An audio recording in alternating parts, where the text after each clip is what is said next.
반갑습니다. 예, 좀 전에 소개받은 카카오 헬스케어의 성기훈이라고 합니다. 오늘 크게 세 가지로 좀 나눠서 말씀을 드리려고 해요. 저희가 이제 헬스케어 영역에서 애니아를 했다라는 얘기를 이제 할 때 많은 분들이 좀 기본적인 기술적인 부분에서 애니아를 어떻게 생각하시는지 그러니까 조금씩은 다를 수 있는데 저희 쪽에서 생각하는 게 왜 이 애니아를 꼭 해야만 하는지 이게 왜 중요한지에 대한 이 배경 설명이 상당히 좀 중요한 편입니다. 그래서 그런 것들을 조금 한번 설명을 드리고 시작을 하려고 해요. 그래서 그런 얘기와 더불어서 저희가 실제 애니아를 적용하는 과정에서 뭐 많은 지금 생성형 AI 쓰시는 분들 그리고 개발하시는 분들이 동일한 어려움을 겪고 계시지만 실제 저희가 생각한 것과 굉장히 다른 면이 많죠.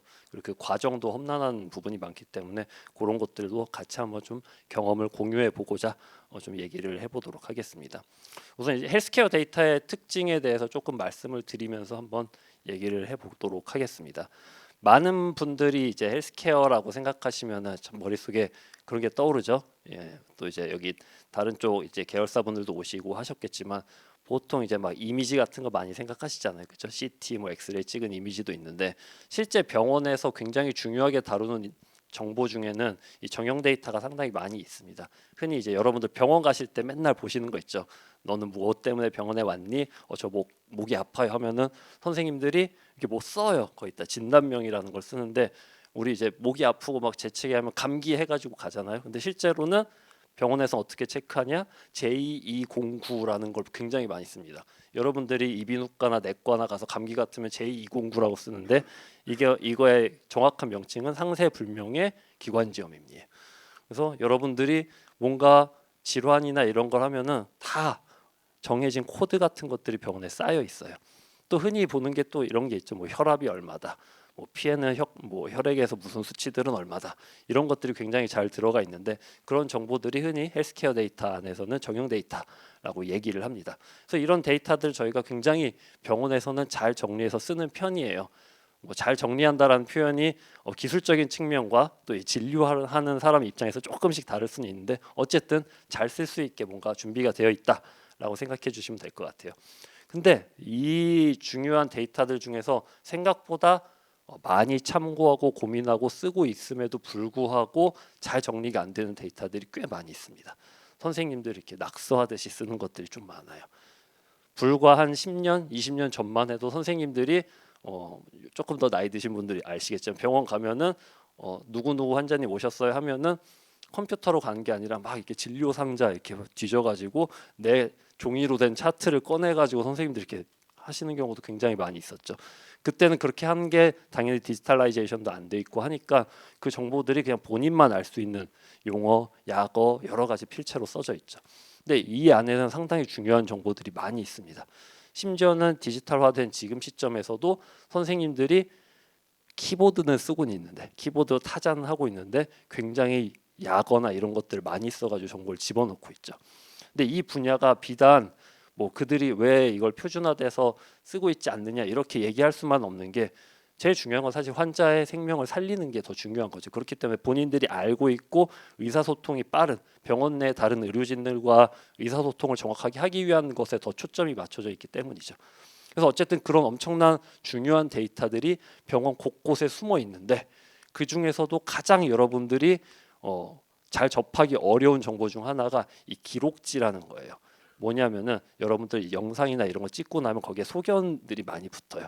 그리고 또 피 검사를 하거나 조직 검사를 하거나 심지어 이제 좀 중차대한 질병에 앓고 계신 분들 여러 가지 검사를 할 때 나오는 정보들, 유전자 관련된 정보들 이런 것들이 엄청나게 많은데 대부분 다 여러 가지 수치값이라던가 저희가 잘 모르는 해석할 수 없는 여러 가지 정보들로 쌓여 있죠. 근데 이게 뭔가 잘 분석할 수 있는 형태로 되어 있지가 않다는 거죠. 그래서 이런 정보들을 실제로 저희가 어떻게 활용하면 좋은지에 대한 시작이 여기부터 있다라고 보시면 돼요. 그래서 병원에 있는 데이터들의 종류가 굉장히 많은데 지금 보고 계신 화면에 있는 거는 저희 카카오 헬스케어가 병원에다 실제 솔루션을 설치한 다음에 그 병원에 있는 데이터들 중에서 특히 정형화가 어느 정도 된 것들을 가지고 볼 수 있는 것들에 대한 정보예요. 그래서 그냥 정형화가 된 것만 해도 보시면 어마어마하게 많죠. 그리고 뭐 그냥 바로 눈으로 보고 이해할 수 있는 것도 굉장히 많지만 그 정보 자체가 가지고 있는 의미나 그 정보를 어떻게 활용해야 되는지는 또 다른 측면에서 접근이 필요합니다. 그래서 이런 정보들 그래도 이 정도까지는 잘 정리가 됐는데 좀 전에 제가 말씀드린 정보는 과연 뭐냐 이런 것들이에요. 여기에서 뭐 저랑 같이 일하시는 분도 몇 분 여기 오셨는데 실제로 저거를 보고 내가 정확하게 이해하고 해석할 수 있다. 의료진 빼고요. 아무도 없으실 겁니다. 절대 해석할 수 없고 대충 그런 의미인가 정도의 것은 가지고 갈 수 있는데 이게 해석이 불가능합니다. 근데 이게 여러분들이 흔히 병원 가서 엑스레이를 찍건 CT를 찍건 무슨 검사를 할 때마다 이런 게 어마어마하게 병원에 쌓여 있어요. 근데 이 안에는 정말 중요한 데이터들이 많습니다. 얼마나 중요한지 여러분들이 생각할 수 없을 정도로 많아요. 그래서 실제로 선생님들이 환자를 진료하고 뭔가 검사를 한 과정에서 이런 정보들을 가지고 혼자서 결정을 못 내리는 경우도 허다합니다. 그럼 무슨 일을 해야겠어요? 이걸 가지고 본인들끼리 의료진들끼리 서로 논의를 하고 토론을 하고 그 내용이 맞냐 틀리냐 실제로 이렇게 나오는 케이스가 없는데 이상하다 너 기록 잘못한 거 아니야? 가서 막 서로 싸우기도 하고 오만 가지 일이 생기죠. 그래서 이 정보들을 어떻게 하면 우리가 잘 활용할 수 있을까? 결국 이 안에서 중요한 것들을 잘 뽑아내고 데이터 분석 그 자체로 분석할 수 있는 형태로 들여다봐야지만 그런 소모적인 논쟁이라든가 과정들을 최소화할 수 있고 좀 더 현실적인 얘기를 해줄 수 있다는 거죠. 이런 현실적인 얘기를 하기 위해서 많은 사람들이 노력을 해왔습니다. 그게 조금 더 표면적으로 흔히 말하는 멋있는 표현이 나온 게 리얼월드 에비던스라는 거예요. 아마 처음 들어보신 분들도 계시고 약간 헬스케어 영역에 관심이 있으신 분들 최근에 많이 들어보셨을 텐데 이 헬스케어 쪽에서 데이터를 가지고 연구하는 방식은 아주 크게 넓게 보면 두 가지로 나눌 수 있어요. 여러분들이 지하철이라던가 뉴스에 가끔 보시는 거 있죠. 무슨 임상시험 이상이 딱 됐다. 뭐가 뭐 결과가 나왔는데 만족스러운 결과가 나왔다면 갑자기 뭐 주식회사 주식이 막 뛰어오르기도 하고 막 이런 거 많이 보시죠. 그게 우리가 흔히 알고 있는 데이터를 분석할 수 있는 한 가지 방법. 전향적으로 데이터를 모아가면서 분석하는 방향입니다. 그래서 이걸 저희가 보통 막 뉴스나 매체에서 보는 임상시험이라고 하는 거는 이렇게 데이터를 뭔가 쌓아가는 과정이에요. 저 환자한테 약을 먹이고 막 개발되고 있는 약을 처방을 하고 이제 플라시보 같은 거죠. 포도당 같이 생긴 사탕을 그냥 먹이기도 하고 해서 이 두 가지 군에 대한 차이를 비교하는 형태로 연구를 많이 하는 게 우리가 흔히 알고 있는 임상인데 병원에는 데이터가 또 엄청나게 쌓여 있는데 그걸 가지고도 유사하게 할 수 있죠. 어떻게?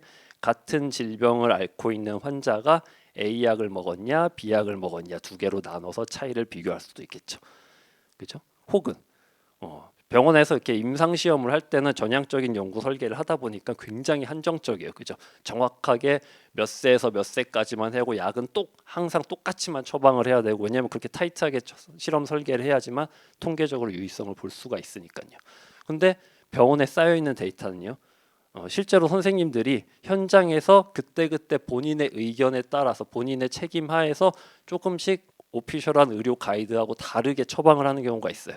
예를 들면은 정량을 저에게 항상 100을 먹이시던 분이 제가 오늘 컨디션이 안 좋아요 하면은 80만 주시거나 50만 주실 수도 있어요. 이런 데이터들이 병원에 엄청나게 쌓여 있다는 거죠.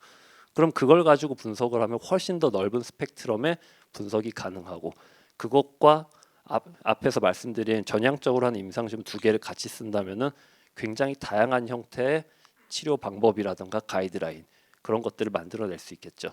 이거를 이 업계에서는 정밀의료라는 좀 얘기로 많이 좀 사용을 하고 있습니다. 그래서 정밀의료, 정밀의학이란 표현은 크게 어렵진 않습니다. 보시는 것처럼 전통적인 방식의 의료는 여러분들이 알고 계신 것처럼 특정한 약 하나를 잘 만들면은 최대한 많은 사람들이 혜택을 보고 이득을 보는 방식이라고 생각하시면 돼요. 그렇죠? 굉장히 유명한 약들 있죠.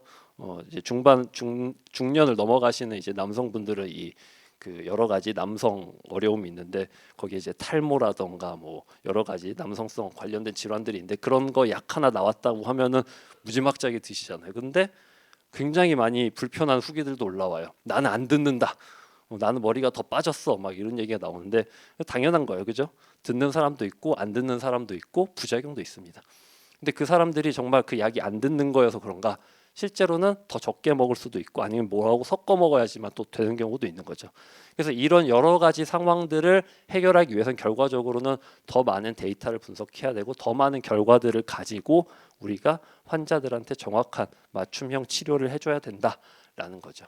이런 관점에서 봤을 때 병원에 있는 많은 데이터들을 잘 활용하는 거는 이 정밀의학으로 가는데 굉장히 중요한 길이고 중요한 선택지.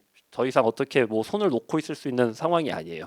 수많은 병원들이 이걸 하기 위해서 엄청나게 노력을 하고 있습니다. 어느 정도로 하고 있냐?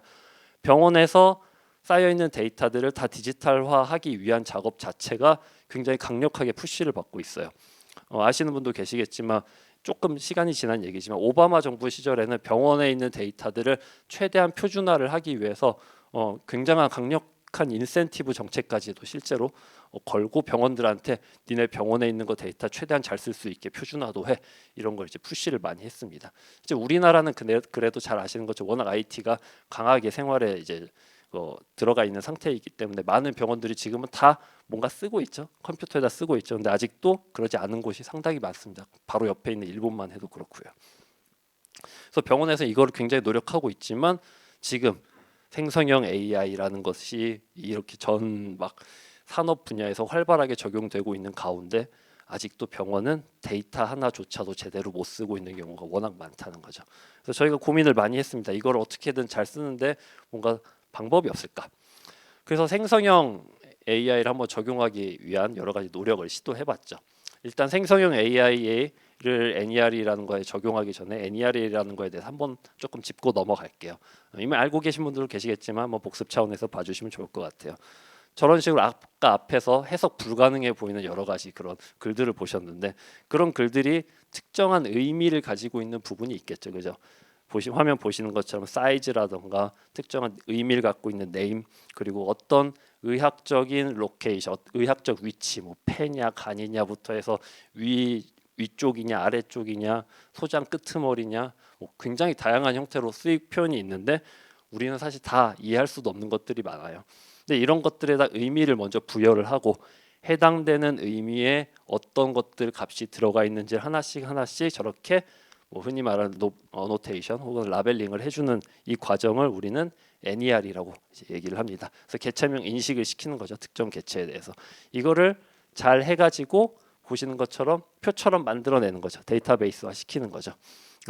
이거 아마 나 이런 거 비슷한 거 많이 본 것 같아. 옛날에도 되게 오래전부터 한 거 아니야? 맞습니다. 굉장히 오래전부터 시도한 거예요. 그리고 여러분들 잘 알고 계신 기계학습, 머신러닝을 이용해서 상당히 많이 했었던 것들이에요. 근데 굳이 왜 지금 와가지고 생성형 AI를 쓰려고 해? 굉장히 슬픈 히스토리가 있습니다. 아까 앞서서 말씀드린 것처럼 이게 의료진들이 데이터를 쌓으려고 데이터를 잘 만들어서 활용하려고 만든 게 아니에요. 무슨 말씀이냐? 진료용으로 만들다 보니까 그냥 자기들이 쓰고 싶은 대로 표준화가 안 된 형태로 굉장히 많이 쓰고 있는 거예요. 그래서 우리가 흔히 머신러닝을 하려면 패턴도 중요하고 뭔가 반복적인 것들을 패턴을 분석을 해가지고 이제 흔히 말하는 성능을 만들어내는 거잖아요. 근데 아무리 해도 익셉션 케이스가 너무 많이 나오니까 다 예외 처리를 해야 되는 상황으로 흐릅니다. 저희가 뭐 정확한 숫자는 말씀드릴 수 없지만 모 병원에서 했을 때 한 개의 기록지에 대해서 익셉션이 500개 이상 나오는 경우가 있어요. 그러면 이제 코드만 다 익셉션 처리하는 코드만 막 몇천 줄이 나와야 되는 상황이 옵니다. 그러면은 솔직히 말해서 AI를 쓴다는 의미가 없을 정도예요. 그냥 뛰어난 간호사분들, 연구 간호사분들이 붙어서 그냥 수작업하는 게 훨씬 더 비용이 쌀 수도 있어요. 더 저렴하고 더 정확할 수가 있어요. 그렇기 때문에 사실 총체적인 문제였지만 병원에서 이거를 굳이 기술적으로 도입하기보다는 흔히 말한 속된 말로 사람을 그냥 쓰는 게 훨씬 더 저렴하고 효율적이었다는 거죠. 그래서 그런 과정을 이제 주로 많이 했는데 문제는 다른 게 아니었죠.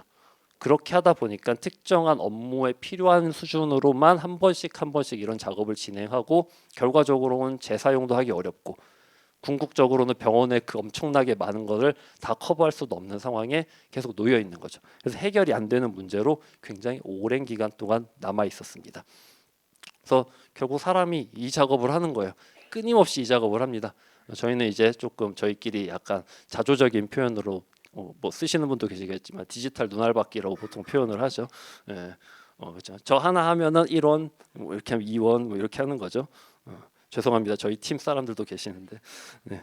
굉장히 자조적인 일인데 문제는 진짜 눈알 바뀌면 누구나 할 수 있는데 보시면 알겠지만 이거는 전문가가 아니면 못합니다. 기본적으로 병원에서 엄청나게 많이 이런 용어나 이런 것들 다뤄보신 분들 아니면 하기가 어려워요. 그리고 그 어려움이 생기면 무슨 일이 생기겠어요? 네, 여러분들이 생각하는 그 일이 생깁니다. 무슨 일? 사람마다 이 수많은 패턴과 이런 것들에 대해서 적응하기 어렵기 때문에 뭐 할 때는 다른 사람이 투입되고 한 다양성에 대한 이슈가 생기고 너무 복잡하니까 이걸 어떻게 손을 대야 될지 시작 단계부터 문제가 생겨요. 정의를 해야 돼요. 어떻게 시작할지 고민을 해야 되는데 고민하는 과정도 너무 힘든 거예요. 그리고 작업자들도 수준이 천차만별입니다. 한 10년쯤 하신 좋은 이제 수간호사님쯤 되면은 수간호사님이 10년 차에서 나온지 모르겠는데 아무튼 굉장히 뛰어나신 분들은 슥슥슥슥 빨리 하는데 처음 하신 분들은 다 해놓고 검토할 때 다 틀려서 혼나고 이런 상황이 반복이 될 수밖에 없습니다. 그래서 교육을 엄청나게 해야 돼요. 그래서 교육 잘 시켰는데 그분 나가시면은 큰일 납니다. 다시 시작해야 되죠.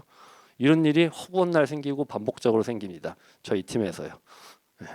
그래서 이거를 해결하기 위해서는 결국 또 시간과 비용이 반복적으로 들어가는 문제가 생기는 거죠. 그래서 뭔가 방법을 써야겠다. 그래서 나온 게 이 LLM입니다.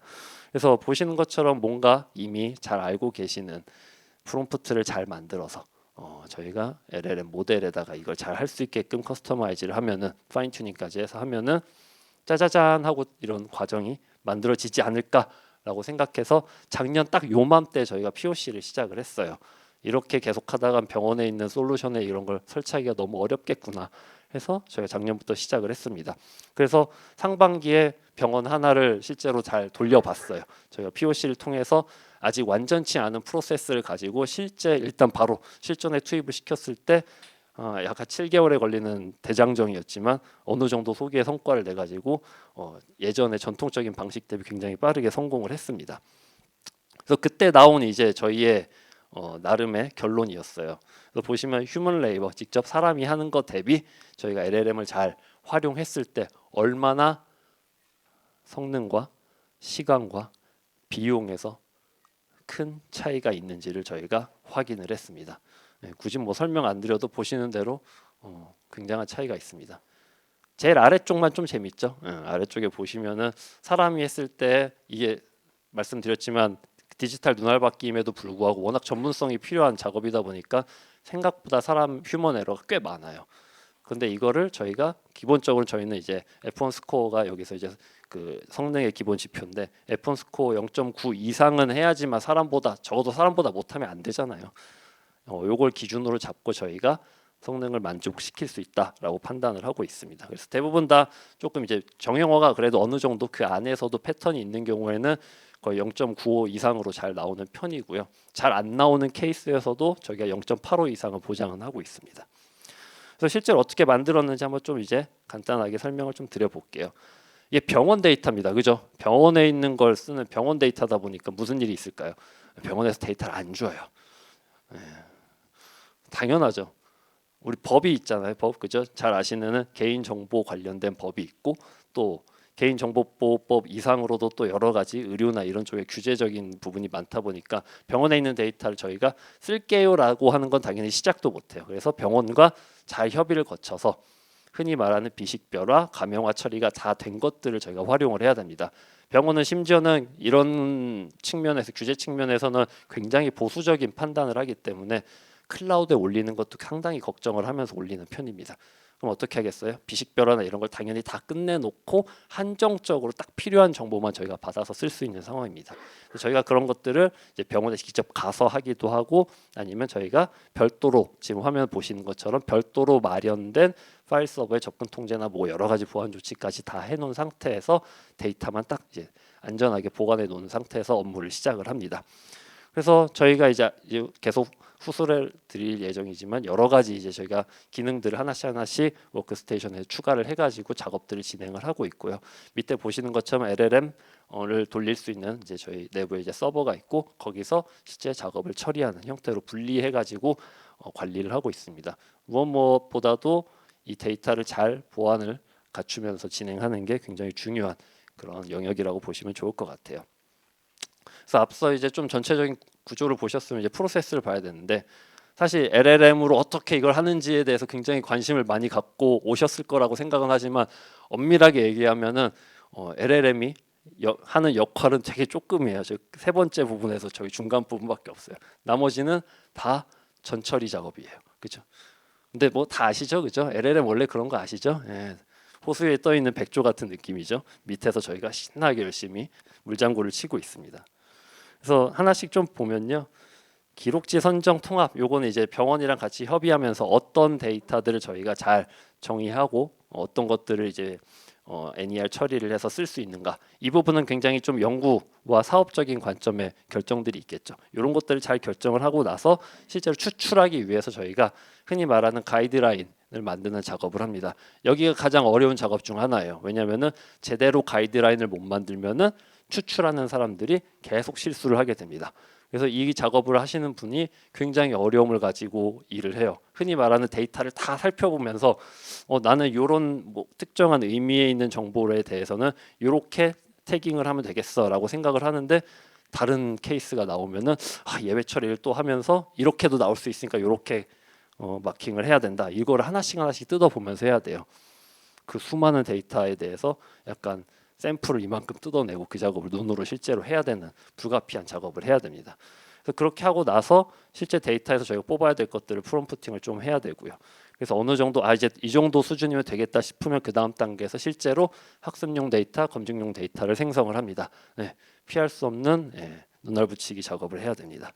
이렇게 해서 데이터가 잘 만들어지면은 파인 튜닝하고 성능이 안 나오면 왜 안 나오는지 일일이 하나씩 검사를 하면서 성능을 잘 나오게 하는 작업을 진행을 하죠. 그래서 저희가 목표한 성능에 다다르면은 실제 나머지 데이터들을 추론을 돌려가지고 생성을 해내게 되는 겁니다. 단계별로 하나씩 하나씩 좀 설명을 드릴게요. 여기 앞에서 말씀드린 데이터 정의서에 너무 작아서 잘 안 보이시겠지만 상상을 초월하는 작업을 합니다. 엄청나게 많은 것들을 하나씩 하나씩 정의를 해야 되고요. 제가 일부러 하나씩 디테일하게 설명 안 드린 이유는 저도 잘 몰라요. 알 수가 없습니다. 이거는 정말 전문적인 분들이 잘 해야 돼요. 그래서 이렇게 특정한 엔터티를 뭘 뗄 거야, 결과값은 어떻게 볼 거야라는 걸 하나씩 하나씩 정의하면서 작업을 합니다. 지도를 만드는 거죠.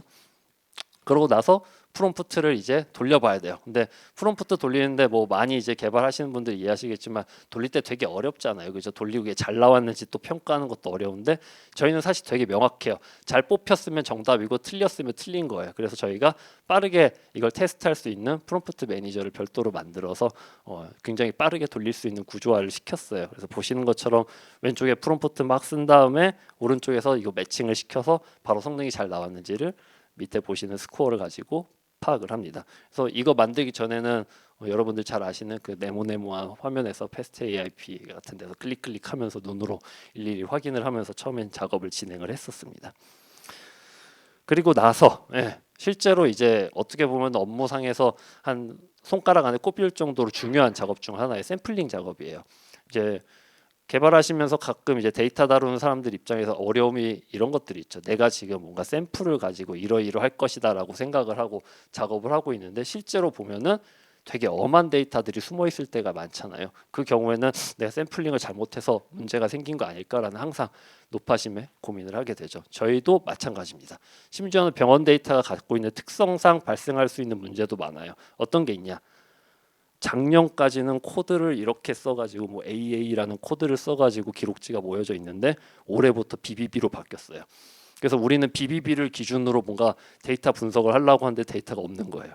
그래서 기간별로 데이터가 어디에 숨겨져 있는지를 다 이어 붙여가지고 샘플링을 해야 됩니다. 찾아내야 돼요. 그죠? 이런 것도 있어요. 규제가 바뀌었어요. 이제부터는 이런 걸 할 때는 검사할 때는 뭐 요만큼만 봐라. 하면 옛날 거하고 완전 패턴이 다른 기록지가 숨어져 있는 경우도 있는 거죠. 이 안에서 여러 가지 케이스들이 많이 나옵니다. 법이 바뀌어가지고 사람들이 이거를 많이 할 때도 있고 적게 할 때도 있고 뭐 여러 가지 상황들이 발생할 수 있기 때문에 실제 샘플링을 할 때도 이게 제대로 샘플링이 됐는지에 대해서 어쩔 수 없는 매뉴얼하게 좀 검토하는 그런 작업이 필요하다는 거죠. 심지어는 또 저희가 중점적으로 보는 데이터들이 몇 년도에 좀 패턴이 집중돼 있다 하면 거기에 맞춰서도 봐야 되고요. 더 황당한 건 저희도 이제 이걸 이제 올해 상반기에 처음 제대로 돌리고 이제 하반기에 또 다시 돌리고는 있지만 저희도 경험하지 못한 케이스들이 제법 있었어요. 예를 들자면 엑스레이 쪽에서 좀 많이 나왔었는데 여러분도 엑스레이 많이 찍으시잖아요. 여러분도 엑스레이 찍고 나서 가장 많이 들어본 게 뭔지 무슨 얘기인지 아세요? 혹시 엑스레이 찍고 나면 내가 항상 듣는 말이 있어요. 네, 아무 문제 없다. 그죠? 엑스레이 찍고 문제 있다라는 얘기 잘 못 듣습니다. 왜냐하면 문제 있으면은 CT 찍어야겠는데요. 이렇게 넘어가는 게 정상이에요. 근데 그쪽으로 넘어갈 확률이 좀 많진 않아요. 그래서 실제로 엑스레이 관련된 검사 기록지를 보면 70%가 이슈 없음이에요. 근데 저희가 샘플링을 그냥 돌렸어요. 70%가 이슈 없음을 가지고 이제 저희가 학습을 시키게 되면은 그렇죠? 인공지능 해보신 분들 아시죠? 결과로는 그냥 무조건 브루탈하게 문제 없음으로 뱉어내면 성능이 좋죠. 네, 학습을 잘못 시키게 됩니다. 그래서 저희가 샘플링 할 때 그런 상황도 같이 좀 검토를 해봐야 돼요. 그래가지고 이런 것들을 좀 잘 저희가 처리하기 위해서 좀 경험적으로도 좀 여러 가지 시도를 더 많이 해야 되는 상황입니다. 네, 그렇게 해가지고 저희가 이제 샘플링까지 하면은 아까 말씀드린 것처럼 이제 눈알 붙이기를 시도를 하죠.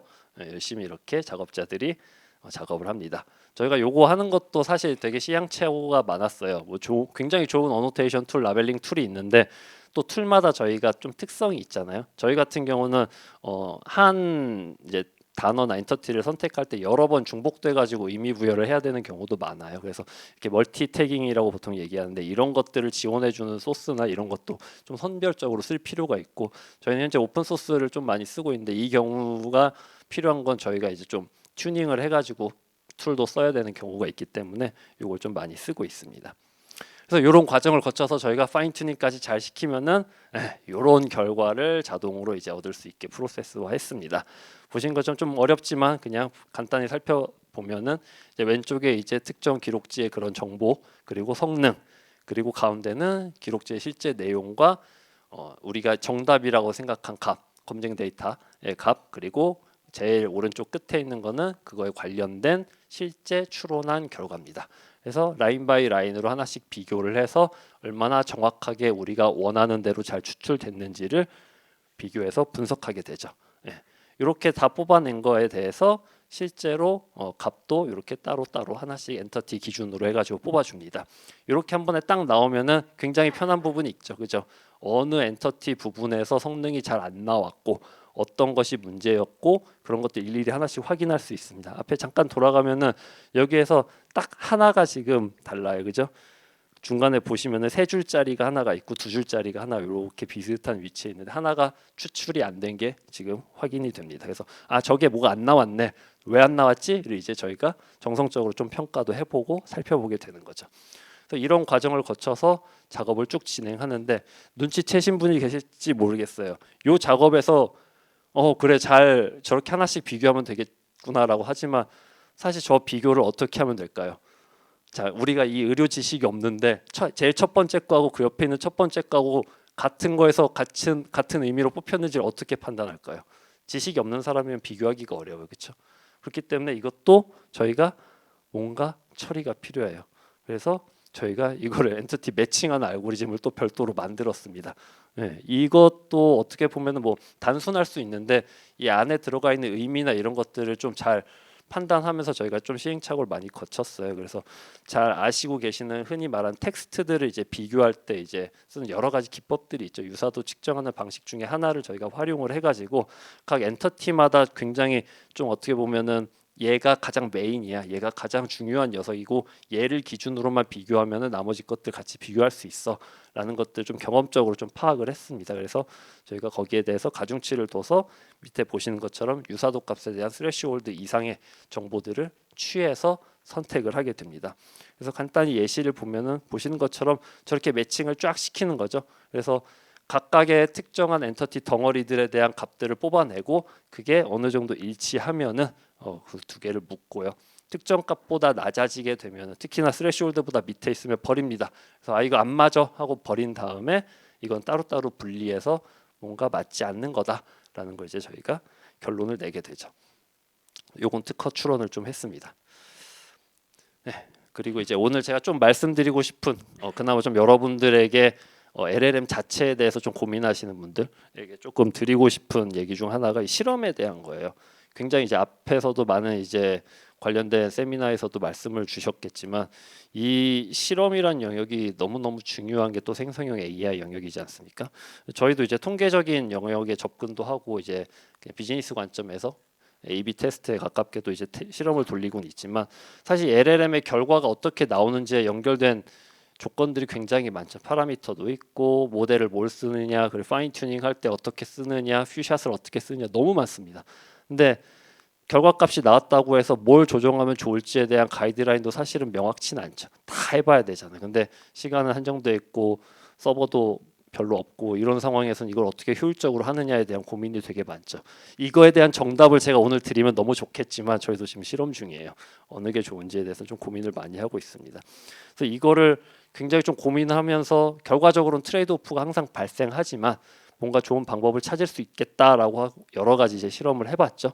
그래서 어쨌든 저희가 지금까지 내린 결론을 좀 말씀을 드리면은 궁극적으로는 이 특정한 작업, 특히나 뭔가 텍스트라던가 뭐 여러 가지 뭐 이미지라던가 이런 작업보다는 저희 NER 같은 경우에는 정확히 잘 매칭이 되면은 합격이죠, 그죠? 정확하게 성능을 평가할 수 있는 좋은 구조입니다. 그러다 보니까 파인 튜닝이 생각보다 엄청나게 영향을 많이 줘요.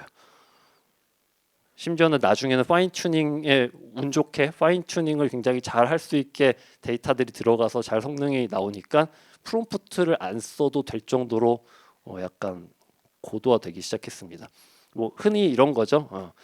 뭐 굉장히 잘 여러 가지 학문을 배운 대학생이 특정 영역에서 뭐 반도체 영역을 엄청나게 공부를 했더니 반도체 말고는 다 까먹은 거죠. 그런 상황이 온 거예요. 그래서 얘는 이것밖에 못하는 녀석으로 변했고 실제로 얘한테 아무거나 텍스트 던지면은 다 제이슨으로 뭔가 뱉어냅니다. 완전히 바보가 되죠. NER만 잘하는 바보를 만들 수 있습니다. 근데 저희한테는 굉장히 좋은 거죠. 그래서 프롬프트가 없을 정도로도 파인 튜닝에 굉장히 영향력이 크다라는 걸 확인을 했고요. 그리고 심지어는 프롬프트가 영향을 그렇게 많이 안 주고 이제 실제 파인 튜닝 할 때 데이터들이 영향을 많이 주니까 이제 거기에서 조금 나아가면은 퓨샷만 잘 줘도 또 성능이 엄청나게 영향을 받는 거죠. 좋은 퓨샷을 넣는 게 무엇인가에 대한 영역으로 이제 성능이 바뀌는 겁니다. 그래서 이 퓨샷을 잘 선택하는 거는 결과적으로는 또 이제 아까 말씀드린 앞에서 전문가들이 좀 되게 잘 해주셔야 되는 영역이고요. 마지막 부분인데 이게 제일 어려운데 파인 튜닝하는 데이터 개수가 사실 생각보다 그렇게 영향을 많이 안 주더라고요. 뭐 아시는 분도 계시겠지만 구글이나 뭐 여러 가지 업체들 이 LLM 많이 하고 있는 업체들이 다 자기만의 모델에 적합한 형태의 파인 튜닝 뭐 데이터 개수라든가 이런 것들을 제시를 하고 있습니다. 그래서 저희만의 그래서 그 값을 찾기 위해서 노력을 많이 했는데 그렇게 명확한 관계성을 아직은 못 찾겠어요. 근데 다만 확인한 건 그거죠. 늘린다고 해서 좋아지진 않는다. 어느 정도까지는 한계가 있다라는 거죠. 그래서 이게 어느 정도까지인지에 대해서 조금 더 많은 저희가 고민이 필요하지만 현재는 대략적으로 1000개 언더 한 500개 정도면은 크게 문제는 없다라고 판단하고 있습니다. 물론 잘 선택해야겠죠. 아까처럼 이슈 없음 엑스레이 데이터 70% 이렇게 넣으면 문제가 생기겠지만요. 네. 그래서 여기까지가 저희가 현재 진행 중인 얘기고요. 앞으로 이제 좀 저희가 어떤 식으로 이걸 고도화 시킬지에 대한 얘기를 조금 드리면서 마무리를 하겠습니다.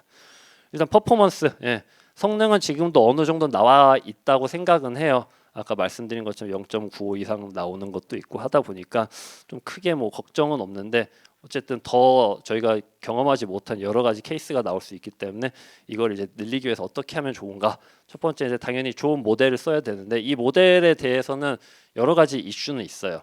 첫 번째는 이 NER이라는 게 아무래도 좀 뭐 잘 아시는 것처럼 병원에 있는 데이터를 쓴다라는 특수성이 있다 보니까 좀 운 좋게 좋은 게 걸릴 수도 있어요. 저희가 테스트해본 바로는 특정한 모델 하나가 꽤 괜찮은 뭐 별로 튜닝도 안 했는데도 잘 나오는 케이스가 있기 때문에 그런 거에 대해 선택 영역이 있고 심지어는 또 이제 병원에서는 병원 내에서만 쓰겠다는 온프렘에 대한 수요도 제법 있다 보니까 병원에 그러면 이제 상용되어 있는 좋은 걸 쓰기보다는 병원에 설비의 수준, 그쵸?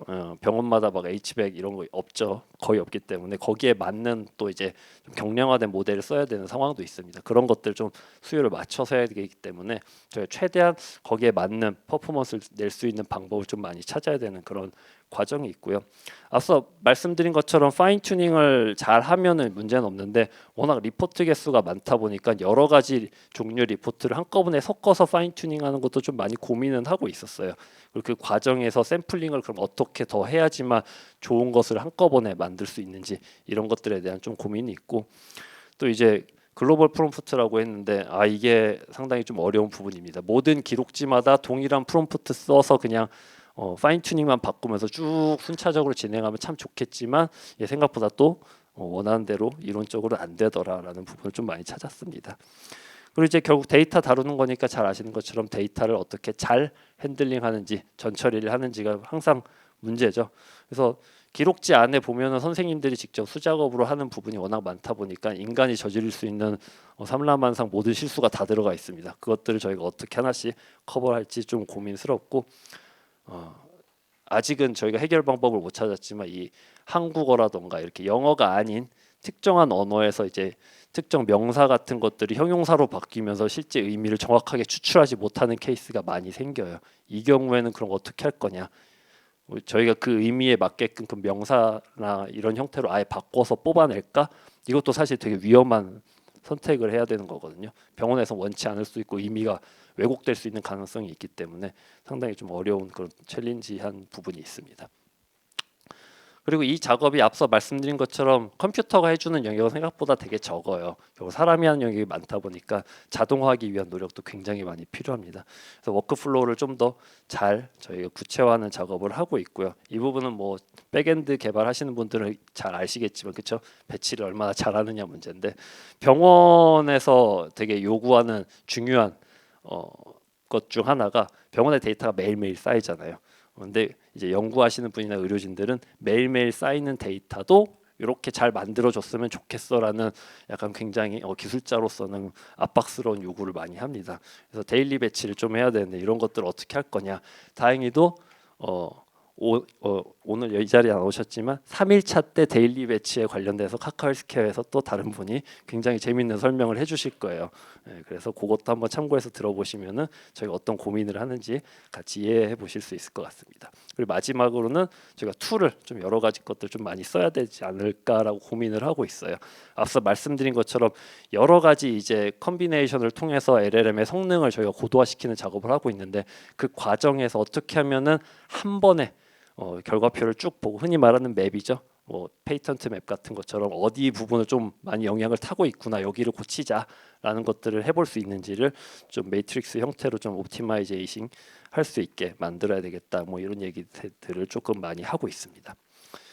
그래서 정리를 하면은 헬스케어 영역에서 데이터 쓰는 거는 정말 어렵고 힘든 일입니다. 그리고 잘 가공하기 위해서 정말 많은 사람들이 노력하고 있고 향후 한 10년 동안은 이 영역에서는 계속 이 일만 해도 일거리는 줄지 않을 거라고 믿습니다. 그래서 좀 오랫동안 편안하게 좀 이런 거 저런 거 해보고 싶다 하시는 분들은 헬스케어로 연락을 많이 주시면 좋을 것 같아요. 일거리는 끊이지 않을 것 같습니다.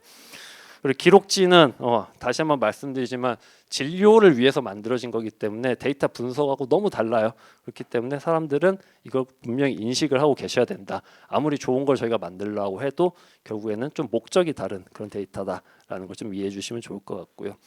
이제 결과적으로는 저희가 앞으로 해야 할 일이 너무 많아가지고 뭐부터 손을 대면 좋을까라는 고민을 계속 하고 있어요. 근데 현재는 자동화를 좀 먼저 집중적으로 하고 있고요. 다행히 저희와 같이 끈끈하게 일을 하고 계신 여러 이제 파트너분들의 도움을 받아가지고 단계적으로 계속 고도화할 예정입니다. 그래서 저희가 이 좀 생성형 AI를 NER에 적용하기 위해서 어떤 좀 과정을 거쳤고 이 배경에는 어떤 일들이 있었기 때문에 이런 걸 하는지에 대해서 좀 짧은 시간 동안 좀 말씀을 드렸는데 사실 제가 이거 회사에서 굉장히 신입 직원들 오실 때마다 많이 얘기를 드리는데 5시간짜리예요. 사실은 굉장히 압축해서 드리는 바람에 잘 안 와닿으시는 분들도 많을 테지만 나중에 혹시나 기회가 되면 또 한번 말씀드릴 수 있으면 좋을 것 같고요. 오늘 이제 짧은 시간 동안 이렇게 들어주셔서 너무 감사드리고 질문 있으시면 편하게 말씀 부탁드리겠습니다. 감사합니다.